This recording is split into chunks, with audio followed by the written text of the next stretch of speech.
नमस्कार दोस्तों। आज के एपिसोड में हम एक ऐसे मुद्दे पर बात कर रहे हैं जिसने पूरी दुनिया की धड़कनें बढ़ा दी हैं। बिल्कुल। पिछले कुछ समय से हम इजराइल और ईरान के बीच बढ़ते तनाव को देख रहे हैं। ये दो देश जो एक दूसरे की सीमा को नहीं छूते, एक दूसरे के जानी दुश्मन क्यों बन गए? चलिए इस उलझन को सुलझाते हैं। सबसे पहले ये समझना जरूरी है कि सब कुछ हमेशा से ऐसा नहीं था। हाँ, 1969 की इस्लामी क्रांति से पहले ईरान और इजराइल के बीच अच्छे संबंध थे, लेकिन क्रांति के बाद ईरान में कट्टरपंथी नेतृत्व आया और उसने इजराइल को नकार दिया।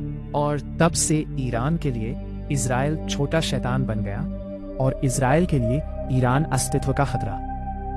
दशकों तक ये दोनों सीधे नहीं लड़े, ये लड़ाई प्रॉक्सी के जरिए हुई।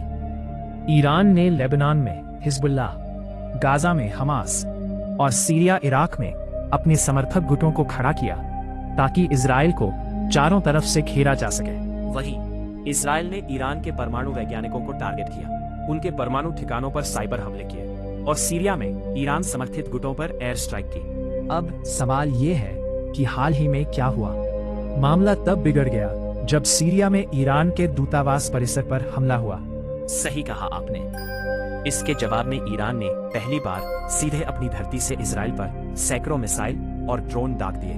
यहाँ कुछ महत्वपूर्ण बिंदु हैं: क्षेत्रीय प्रभुत्व, परमाणु डर और आंतरिक राजनीति। दोनों देश मिडिल ईस्ट में अपनी ताकत और प्रभाव जमाना चाहते हैं।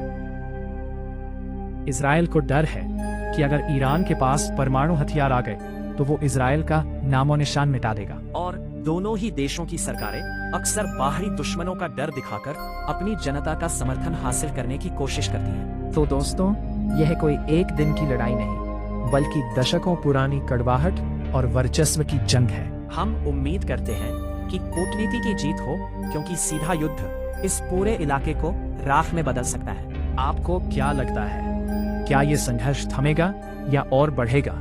हमें कमेंट में जरूर बताएं। अगली बार मिलते हैं एक नए विश्लेषण के साथ। तब तक के लिए जागरूक रहें।